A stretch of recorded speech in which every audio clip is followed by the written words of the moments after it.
ak yoon ak ku bëgg a def lu baax mais que aussi di nga fa fekk koo xam ni wax dëgg yàlla dafay jalgati doomu aadama moo bindee noonu société yëpp la amul fenn ci àdduna bi dëkk boo xam ni mën nga wax ni que trafic amu fa mais bu fa trafic amee ni ñu koy réprimer noonu la ñuy xoolee noonu la ñuy côté dëkk bi. mais 13e législature bi monsieur le ministre dafa am benn particularité. scandale yi moom dafa wule ñaay rawatina député yi nga xam ne ñoo fiitoo si seen parti APR gis nañ aussi. mais si. Bougazelli aussi gis nañ ko si wàllum mun nañu wax crime économique li nga ko jàppee flagrant délit. lu mu ñaata weer la tëdd prison mais bul wax ni que majorité bi rek la. fépp moo am ñan la yi ñu fi député viol wala. mi ngi dox di dox campagne di tëbaka dal kooku ci majorité bi la bokk wala ci kii bi la bokk nangu naa Bougazelli am na passeport yi am na mais député opposition jiñ nañ ko viol donc du question ay majorité bu ko xoolee majorité c'est des ay nit la yu commettre ay erreurs. loi bi boo xam ne ñëpp jàpp nañ du viol c'est juste un complot politique aussi. déedéet yow yaa jàpp ne que du viol yow bu la neexee yow mais sa moroomu jigéen moo ni daf ko violé fii kuñ fi jiñ viol.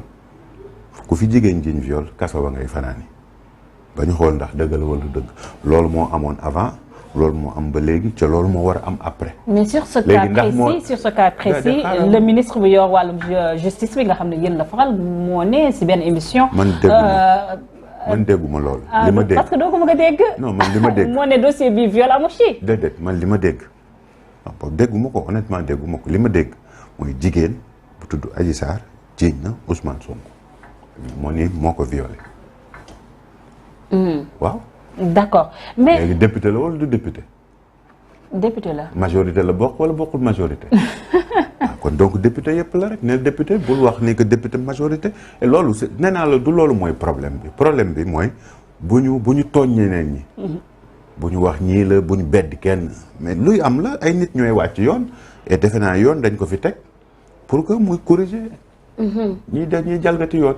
donc loolu amul problème donc justice cim réew ñu fii justice institution la boo xam ni dafa indépendante mi ngi def liggéeyam bokkul ak ni exécutif di defee liggéeyam bokkul ak le pouvoir législatif ni mu defee liggéeyam donc yëf yi noonu la nañ bàyyi ku nekk def liggéeyam yenn saa mu jox ku bokk ci nguur gi dëgg yenn saa mu jox ku bokk ci opposition bi dëgg yenn saa mu neutre yenn saa mu ni munuma. li leen di jox dëgg moo ëpp de monsieur le ministre. mais récemment nii du cour d'appel du ci tribunal boobu du ci dispositif justice la bokk.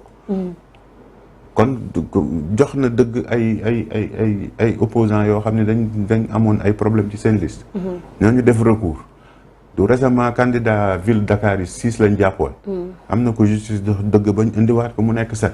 donc nañ bàyyi ce que di polémiquer ci institution yoo xam ne di ci wax di ko fragiliser je pense que loolu moo ñu warul et d'habitude ci muy sukkandiku teguwul ci loo xam ne lu wér la président UMS bi je pense que nit ñi nañ déglu li mu mujjee wax mu ni texte yi garantir na bépp juge mu indépendant. mais léegi ku bëgg a def leneen nga bëgg a def leneen am na ñu ci nekkoon xëy bàyyi fépp corps yi am ci réew mi yëpp ci société bi yëpp moo am ay nit yuy sooxe. parce que société moo dëkk moo bindoo noonu. mais monsieur le ministre est-ce que yaakaar nga ni mbiru député yi justice dina dem jusqu'au fond de cette affaire parce que gis nañ aussi. sànq ñu ngi koy wax ce qui s'est passé avec Bougazelli si on était dans un état normal liberté provisoire te duñ ko am te moom mu ngi nii di aspirer doon maire dëkk te ci seen keroog ba ministre ba député ba ñu waree dindi seen immunité parlementaire kaddu yi nga xam ne le ministre de la justice mu ngi koy yëkkati di xam ne il a mal au cœur parce que ñu ngi war a simbi maraani kiiraay koo xam ne si ñoom la bokk mu mel ne comme c'était pas le ministre de la justice qui parlait mais c'était un membre d'un parti. non man nekkuma fi pour interpréter moom li muy def bu ngeen ko gisee ngeen laaj ko man tey li tax nga invité ma est-ce que yaakaar nga ni justice dina xaar justice def liggéeyam. dama lay leeralal man principe laa lay wax. c'est-à-dire boo invité waa coalition man Mame Mbaye Niang président coalition 2035 nga invité. et membre du parti. non xaaral membre de la paire aussi. léegi principe bi.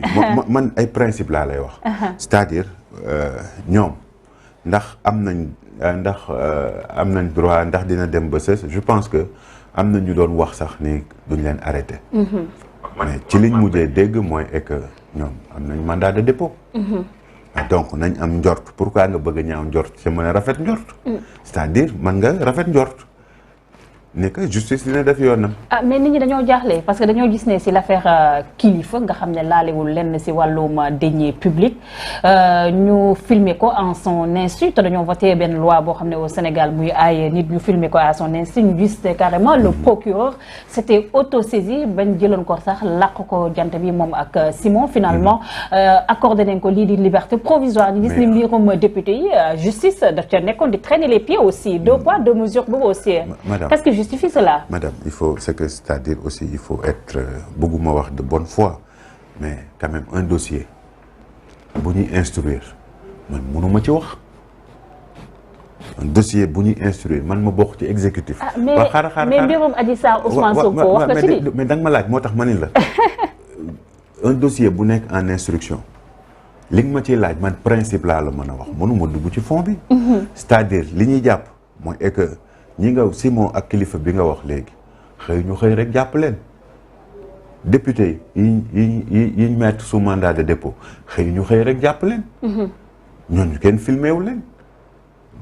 xëy ñu xëy rek aussi ay nit ñoo wax ñoo boole enquête am ñu jàpp leen justice ku mu bàyyi su liberté provisoire mën na fondé wu ci leneen sa wér-gu-yaram mën na bañ a méngoo kaso bi.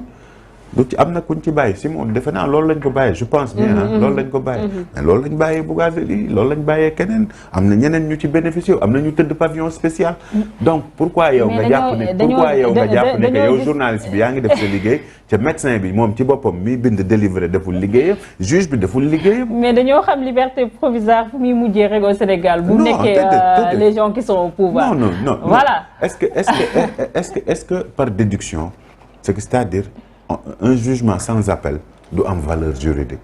Par déduction mënuñu ko ci foog naa yaakaar naa teg naa on parle de fait. nee naa la Simon xaw ma vidéo bi mais en tout cas xëy ñu xëy rek jàpp ko. Bougazelli xaw ma vidéo mais xëy ñu xëy rek jàpp ko comme député yi ñu jàpp xëy ñu xëy rek jàpp leen. y a une administration spécialisée dans ça mooy police loolu mooy liggéeyam gendarmerie loolu mooy liggéeyam saytu nañ. ndax neex na ko wala neexu ko ndax ministre de la justice bi mu koy def am na remords wala amul remords loolu ay sentiments personnel am la. mais ndax def na liggéeyam ça on peut en parler. c'est-à-dire bu bañoon a bind demande de levée d'immunité bi bu juge bi bañoon a def. mais il n'avait pas le choix hein? Il n'avait pas le choix. waaw mais def na ko xam nga loolu la waroon a def léegi est-ce que il avait le choix ou est-ce qu'il n'avait pas le choix duñ ci spéculer ci liñ mën a spéculer mooy ndax def na ko wala defu ko. mais def na ko. léegi ndax bi mu koy def dafa gañ da doon reetaan loolu yëfam la moom kooku nit ki la. mais ndax nit ki def na li mu war a def moo am solo. et je pense ni que def nañ li ñu war a def nañ bàyyi yoon def li mu war a def. tout à fait mais dañoo seetlu aussi ces derniers temps pour ne pas dire avec la gouvernance du président de la République Macky Sall. suñu administration suñu ay fonctionnaires yoo xam ne ils étaient considérés comme les plus prestigieux.